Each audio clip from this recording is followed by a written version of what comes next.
মাননীয় প্রধান বিচারপতি দেশের সুপ্রিম কোর্টের এবং মাননীয় প্রধানমন্ত্রী এবং মাননীয় বিরোধী দলনেতা। পরবর্তীকালে দেখা গেল মাননীয় প্রধান বিচারপতিকে সেই প্যানেল থেকে সরিয়ে দেওয়া হলো। বিজেপি সরকার তাদের সংখ্যাগরিষ্ঠতার বলে অ্যামেন্ড করে প্রধান বিচারপতিকে সেই জায়গা থেকে সরিয়ে দিলেন, দিয়ে সেই জায়গায় ঢুকলো যে কোনো একজন ক্যাবিনেট মিনিস্টার, তো সেটা বিজেপিরই হবে। তো সেই সূত্রে জ্ঞানেশ কুমারের নিয়োগটাও পরিকল্পিতভাবে করা হয়েছে এবং জ্ঞানেশ কুমার সাংবিধানিক সংস্থায় বসে অসাংবিধানিক কাজ করছে। এখন আমরা যেটা দেখতে পাচ্ছি, এসআইআর নিয়ে কন্টিনিউ চলছে, বিভিন্ন জায়গায় মামলা চলছে, বিভিন্নভাবে মানে চেষ্টা চরিত্র চলছে যে অ্যাকচুয়ালি ঘটনা কী, এবং সুপ্রিম কোর্টও বারবার করে বিভিন্ন জায়গায় বিভিন্ন রকমের মতামত দিচ্ছেন। তো আপনারাও এসআইআর নিয়ে মামলা করেছেন, মানে কি পরিস্থিতি, মানে আদৌ কি এটা কোনো সুরাহা হবে? মানে অ্যাকচুয়ালি যতজন ভোটারের নাম বাদ দেওয়া হয়েছিল তারা তো ভোট দিতে পারেনি, তাহলে আগামী দিনে কি হতে চলেছে? দেখুন, এসআইআর যে প্রক্রিয়াটা, স্পেশাল ইন্টেন্সিভ রিভিশন, এই প্রক্রিয়াটা আমাদের জাতীয় নির্বাচন কমিশন অ্যাকচুয়ালি খুব সুপরিকল্পিতভাবে যেটা করার কথা, সেটা ওনারা রাজনৈতিকভাবে উদ্দেশ্য প্রণোদিতভাবে এই প্রক্রিয়াটি করেছেন। তার কারণ হচ্ছে এসআইআর প্রক্রিয়ার জন্য একটা ভাস্ট টাইম পিরিয়ড লাগে, মানে অনেকটা টাইম পিরিয়ড লাগে। সেই টাইম পিরিয়ড ওরা ইন্টেনশনালি না নিয়ে ভোটের ঠিক 5 মাস 6 মাস আগে থেকে এসআইআর প্রক্রিয়া শুরু করলেন। ওনারা জানতেন, নির্বাচন কমিশন জানতেন, ওদের সম্যক জ্ঞান ছিল যে ভোটের আগে এই ভোটারগুলো যারা বাদ যাবে তাদের কোনো রকমভাবে অ্যাপিল বা ধরুন নির্বাচন কমিশন বাদ দিলে তাদের যে উপর মহলে যাওয়ার যে অ্যাপিল, যে তাদের রাইট থাকে, তো সেই সুবিধাটা তারা পাবে না। নাম বাদ দেওয়া হবে, সেই নাম বাদ দেওয়া অবস্থায় একটা বিশেষ সম্প্রদায়ের মানুষের নাম বাদ দেওয়া হবে, যার ফলে ভারতীয় জনতা পার্টিকে সরকার পশ্চিমবঙ্গে গড়ে দেওয়ার জন্য একটা চওড়া রাস্তা তৈরি করে দেওয়া হবে। এটা নির্বাচন কমিশনের পরিকল্পনা ছিল এসআইআর নিয়ে, এবং সেইটা নির্বাচন কমিশন যথেষ্টই তাদের প্ল্যান অনুযায়ী সফল করেছেন, এক্সিকিউট করেছেন। কারণ তার প্রমাণ আমরা বিভিন্ন বিধানসভা ওয়াইজ যদি রিপোর্ট দেখি আমরা দেখতে পাবো, যেখানে জয়ের মার্জিন বিজেপি প্রার্থী জিতেছেন 800 ভোটে, 900 ভোটে, কত 4000 ভোটে, সেখানে নাম বাদ গেছে 20,000, 30,000, 40,000, 50,000 ভোটারের। এবারে এই যারা ভোটার বাদ গেছেন তারা অ্যাপিলের সুবিধা পেয়েছেন সুপ্রিম কোর্টের জাজমেন্ট অনুযায়ী। তাও সুপ্রিম কোর্ট একদম শেষ মুহূর্তে এসআইআর ট্রাইব্যুনাল তৈরি করার অর্ডার দিয়েছিলেন এবং জুডিশিয়াল অফিসার মানে মাননীয় নিম্ন আদালতের বিচারকদের দিয়ে সেই নামগুলো স্ক্রুটিনি করার আদেশ দিয়েছিলেন।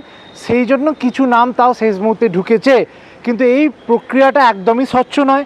এই প্রক্রিয়াটা মানুষের সঙ্গে চক্রান্ত করা, মানুষের ভোটাধিকারটা কেড়ে নেওয়ার জন্য শাসক দল, কেন্দ্রের শাসক দলের সঙ্গে নির্বাচন কমিশনের সুপরিকল্পিত একটা চক্রান্ত। এবং এই সূত্রে আমি একটা ছোট্ট কথা বলবো, নির্বাচন কমিশনার জ্ঞানেশ কুমার, এনার যে অ্যাপয়েন্টমেন্টটা হয়েছে, আমরা জানি সাংবিধানিক সংস্থা হচ্ছে নির্বাচন কমিশন, কিন্তু এনার নির্বাচন কমিশনার নিয়োগের যে প্রক্রিয়াটি আগে ছিল, 3 জন থাকতেন প্যানেলে নির্বাচন কমিশনার নিয়োগ করার জন্য, মাননীয় প্রধান বিচারপতি দেশের সুপ্রিম কোর্টের এবং মাননীয় প্রধানমন্ত্রী এবং মাননীয় বিরোধী দলনেতা।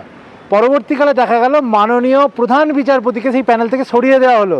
বিজেপি সরকার তাদের সংখ্যাগরিষ্ঠতার বলে অ্যামেন্ড করে প্রধান বিচারপতিকে সেই জায়গা থেকে সরিয়ে দিলেন, দিয়ে সেই জায়গায় ঢুকলো যে কোনো একজন ক্যাবিনেট মিনিস্টার, তো সেটা বিজেপিরই হবে।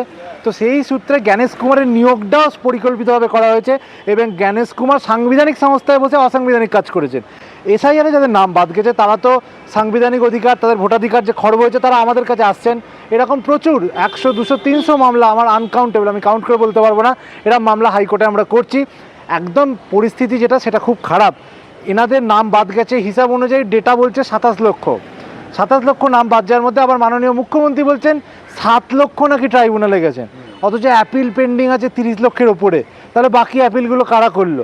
শোনা যাচ্ছে নির্বাচন কমিশনও নাকি জুডিশিয়াল অফিসারদের অর্ডারের এগেনস্টে অ্যাপিল করেছেন। মানে ধরুন আপনি জুডিশিয়াল অফিসার অর্ডারের মাধ্যমে ভোটের আগে ভোটাধিকার দেওয়ার সুযোগ পেয়েছেন, নির্বাচন কমিশন চাইছে আপনার অধিকারটা এখন খর্ব করে দিতে। মানে এরকম মামলাও আমার কাছে এসছে, যারা ভোট দিয়েছেন 2026 সালে এসআইআর নাম উঠে ভোটার তালিকায়, তারা ভোট দিয়েছেন কিন্তু বর্তমানে তারা আন্ডার অ্যাডজুডিকেশনে চলে গেছেন।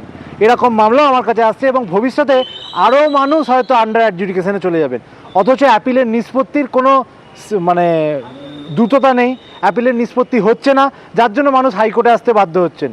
ট্রাইব্যুনালগুলো কলকাতার জোকাতে তৈরি করে দেওয়া হয়েছে, প্রতিটা জেলাওয়ারই একটা করে ট্রাইব্যুনাল তৈরি করা উচিত।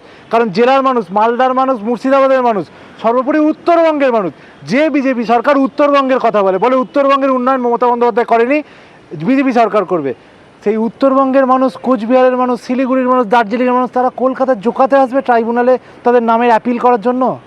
এটা কি মানবিক প্রক্রিয়া? এবং দীর্ঘদিন ধরে তাদের অ্যাপিলের নাম ঝুলে রয়েছে, মানে তাদের নাম বাদ গেছে। তারা এপ্রিল মাসে অ্যাপিল করেছেন, মার্চের শেষে অ্যাপিল করেছেন, আজ অবধি কোনো নিষ্পত্তি নেই। মানে তাদের নাম আদৌ বাদ গেল নাকি ঢুকলো এই জায়গায় নেই। তারা সরকারি সুযোগ সুবিধা, রেশনের সুযোগ সুবিধা, অন্নপূর্ণা যোজনা এবং বিভিন্ন যোজনার সুযোগ সুবিধা থেকে বঞ্চিত হচ্ছেন। যদিও আমাদের রাজ্যের মাননীয় মন্ত্রীরা বলে দিচ্ছেন যারা অ্যাপিল করেছেন তাদেরকে দেওয়া হবে, কিন্তু বাস্তবে সেটা একদমই হচ্ছে না। আমার কাছে মামলা আসছে, আমার কাছে যারা অ্যাগ্রিড পার্সেন, যারা ক্ষতিগ্রস্ত পার্সেন তারা আসছেন, আমি কাগজপত্র দেখে কোর্টের কাছে মামলা করছি, আমি সেই জায়গা থেকে কথাটা বলছি। মাননীয় মন্ত্রীরা বলে দিচ্ছেন মানে সেটা হয়ে যাচ্ছে তা নয়। এই গত পরশু দিনকে আমার এক মক্কেল তার রেশন কার্ড ব্লক করে দিয়েছে, সেটা পাঠালেন। 20 জুলাই তিনি অ্যাপিল করেছিলেন, মানে 20 জুলাই তার রেশন কার্ড ব্লক করা হয়েছে, মার্চ মাসের শেষে তিনি অ্যাপিল করেছিলেন, আজ অবধি তার অ্যাপিলের নিষ্পত্তি হয়নি। এবং সর্বোপরি তার মামলা আমি হাইকোর্টে করেছিলাম। হাইকোর্ট, মহামান্য হাইকোর্টের বিচারপতি কৃষ্ণা রাও অর্ডার দিয়েছিলেন ইলেকশন কমিশনের ট্রাইব্যুনালকে 3 সপ্তাহের মধ্যে তার নামটা বিবেচনা করে দেখার জন্য, ঢোকানোর জন্য। তো 3 সপ্তাহ অতিক্রান্ত, নির্বাচন কমিশন হাইকোর্টের অর্ডার মানছে না। 3 সপ্তাহ অতিক্রান্ত হওয়ার পরেও তার নাম ওই অ্যাপিল পেন্ডিং অবস্থায় আছে, অ্যাপিল ডিসপোজাল অবস্থায় নেই। এবং 2 সপ্তাহতেও একজন ডাক্তারবাবু, তিনি মালদা মেডিকেল কলেজের ডাক্তারবাবু, সরকারি চাকুরে, তার নাম ডিলিট করে দিয়েছেন, কারণ তিনি একটি বিশেষ সম্প্রদায়ের মানুষ, সংখ্যালঘু সম্প্রদায়ের মানুষ। তো এরকম শিক্ষিত মানুষের নাম ডিলিট করে দিয়েছে মহামান্য হাইকোর্ট, 2 সপ্তাহ অর্ডার দিয়েছেন, তার নামও ইনক্লুড করেনি। মানে আপনি ভেবে দেখুন, নির্বাচন কমিশন, ভারতীয় জনতা পার্টির কেন্দ্রীয় সরকার নিজেদেরকে সংবিধানের ওপরে ভাবছে। এবং এই সংবিধানের ওপরে ভাবার জন্যই আমরা সবাই দেখতে পাচ্ছি বিভিন্ন রাজনৈতিক দল থেকে এমপি কেনাবেচা করছেন, কেনাবেচা করে তারা বিল পাস করাবেন, দেশের স্বার্থ বলে সেটা চালিয়ে দিচ্ছেন। আদর্শ বলে ভারতীয় জনতা পার্টিতে কিছু নেই। যত আদর্শচ্যুত আপনি হবেন, যত অন্য দল থেকে আপনি আসবেন ভারতীয় জনতা পার্টিতে, আপনি তত উঁচু পদ পাবেন। এটা ভারতীয় জনতা পার্টির ফান্ডা। এবং সেই ভারতীয় জনতা পার্টির সঙ্গে সাংবিধানিক সংস্থা নির্বাচন কমিশন হাতে হাত মিলিয়ে কাজ করছে। এবং এক্ষেত্রে সুপ্রিম কোর্ট বর্তমানে ইন্টারভেনশন করেছেন। আমরা যতটুকু দেখেছি, জেনেছি, মাননীয় অধীর চৌধুরী, কংগ্রেসের প্রাক্তন এমপি, বহুদিনের নেতা, এবং ঈশা খান চৌধুরী, সিটিং এমপি মালদার, ওনারা দুজন পিআইএল মামলা, জনস্বার্থ মামলা সুপ্রিম কোর্টে করেছেন। এবং ঈশা খান চৌধুরী মহাশয় একটা ডেটা নিয়ে গেছেন সুপ্রিম কোর্টে আরটিআই এর মাধ্যমে, যেখানে দেখা যাচ্ছে জেলাওয়ারি কতগুলো নাম বাদ গেছে, কতগুলো অ্যাপিল নিষ্পত্তি হয়েছে, যেখানে লাখ লাখ লোকের নাম বাদ গেছে, লাখ লাখ লোকের অ্যাপিল পেন্ডিং আছে ট্রাইব্যুনালে, সেখানে 70,000 80,000 লোকের অ্যাপিল কেবলমাত্র ডিসপোজাল হয়েছে। এসআইআর ট্রাইব্যুনাল অ্যাপিলের মানে রেকর্ড বলছে, তারা আরটিআই উত্তর দিয়েছেন। তো এই ক্ষেত্রে সুপ্রিম কোর্ট তাদের থেকে জবাব চেয়েছেন যে আপনারা জবাব দিন যে আপনারা কীভাবে অ্যাপিলগুলো দ্রুত নিষ্পত্তি করবেন বলে ঠিক করেছেন। কারণ দেখুন, এখানে 27 লক্ষ নাম আমি ধরে নিলাম বাদ গেছে, সেক্ষেত্রে এক ট্রাইব্যুনাল কলকাতায় চলছে, দিনে হয়তো 50টা করে হিসাব, মানে অ্যাডজুডিকেশান চলছে, বাদ যাচ্ছে বা ঢুকছে 50 জনের নাম। 27 লক্ষকে যদি আপনি 50 দিয়ে ভাগ করেন, আপনি দেখবেন 25 থেকে 30 বছর সময় লাগবে প্রত্যেকের নামের অ্যাপিলের অ্যাডজুডিকেশান করতে। তাহলে মানুষ কি 2029-এ ভোট দেবে না? যেভাবে 2026 সালে নাম বাদ দিয়ে কম মার্জিনে অনৈতিকভাবে নির্বাচন কমিশনের দয়ায় ভারতীয় জনতা পার্টি পশ্চিমবঙ্গে সরকার করেছে, সেভাবে 2029 সালেও কি তারা এই অবৈধ এসআইআর প্রক্রিয়ার মাধ্যমে কেন্দ্রে সরকার করবে? এবং তার মাঝখানে এই বছরের শেষে নাকি পুরসভার ইলেকশন আছে ঘোষণা করছেন তারা, তারপরে পঞ্চায়েত ইলেকশন আছে, বিভিন্ন রকম ইলেকশন আছে, বিধানসভা ইলেকশনটা সবাই গেছে, বাকি সব ইলেকশনই বাকি আছে। তো মানুষের ভোটাধিকার পার্মানেন্টভাবে কেড়ে নিয়ে এই সরকার, তার সঙ্গে নির্বাচন কমিশন চাইছে মানুষের ভোটাধিকার খর্ব করতে, যাতে তারা চিরকাল ক্ষমতার দরজায় বসে থাকতে পারে, ক্ষমতা ভোগ করতে পারে। বলছি, আমার শেষ প্রশ্ন যেটা, সেটা হচ্ছে মানুষ তো রীতিমতো বুঝে গেছে যে এই সরকার, মানে ইন্ডিয়া গভর্নমেন্ট যারা আছেন এই মুহূর্তে, কেন্দ্রীয় সরকার, হ্যাঁ, কেন্দ্রীয় সরকার, তারা চাইছে না কোনো অবস্থাতেই মানুষ ভোট দিক। ঠিক। কিন্তু এমতো অবস্থায় কলকাতা পুরসভার যে ভোট, সেই ভোটে কুণাল ঘোষ বলেছেন যে তৃণমূল প্রস্তুত, এবং উল্টো দিকে বিজেপি বলছে, বিজেপির যিনি দায়িত্বে নিচ্ছেন তিনি হচ্ছেন সুকান্ত মজুমদার, তিনি বলছে যে যদি পুরসভা পুনর্গঠন হয়, মানে 200টার উপরে সিট হয়ে যাওয়ার কথা, সেক্ষেত্রে তারা 170-এর ওপরে আসন পাবে। সম্ভব? দেখুন, বিজেপি যে কথাটা বলছে সেটা হয়তো সম্ভব, তার কারণ এখন বিজেপির হাতে রাজ্যের ক্ষমতা। আমরা অতীতকালেও দেখেছি স্টেট ইলেকশন কমিশন পুরসভা যেটা নির্বাচন সেটাকে কন্ডাক্ট করে। তো সেই ক্ষেত্রে সেন্ট্রাল ইলেকশন কমিশন যখন 26-এর ইলেকশন এরকম বায়াসনেস করলো অসাংবিধানিক প্রক্রিয়ার মাধ্যমে, তো স্টেট ইলেকশন কমিশন হয়তো তাদের হাতে আছে, তাই হয়তো তারা এতটা কনফিডেন্ট। কারণ আপনি যদি রাস্তায় ঘাটে ঘোরেন, আমরা তো আইনজীবী, আমরা মানুষের সঙ্গে ডাইরেক্ট কন্ট্যাক্টে থাকি, মানুষ আইনের দরজা যাওয়ার জন্য আমাদের কাছে আসেন। তো সাধারণ মানুষ, মাটির লেভেলের মানুষের সঙ্গে আমাদের ডাইরেক্ট কন্ট্যাক্ট আছে। তো সেই ক্ষেত্রে আমি খুব কম মানুষের কাছে, 100 জনের মধ্যে একজনের কাছ থেকে শুনিনি তারা ভারতীয় জনতা পার্টির সরকারে খুশি আছেন, যদি না তিনি ভারতীয় জনতা পার্টির তল্পিবাহক হন বা সেই পার্টির কোনো মেম্বার হন বা পদের জায়গায় আছেন সেরকম হন।